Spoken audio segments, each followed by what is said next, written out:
చిటపట చినుకులు పడుతూ ఉంటే, చెలికాడే సరసన ఉంటే, చెట్టా పట్టగా చేతులు పట్టి చెట్టు నీడకై పరుగుడుతుంటే, చెప్పలేని ఆహాయి ఎంతో వెచ్చగా ఉంటుందోయి.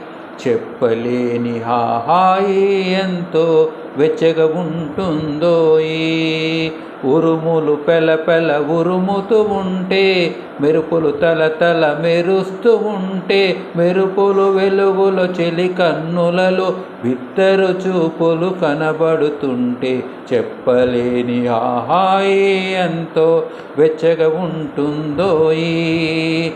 చెప్పలేని హాయి ఎంతో వెచ్చగా ఉంటుందోయి. చిటపట చినుకులు పడుతూ ఉంటే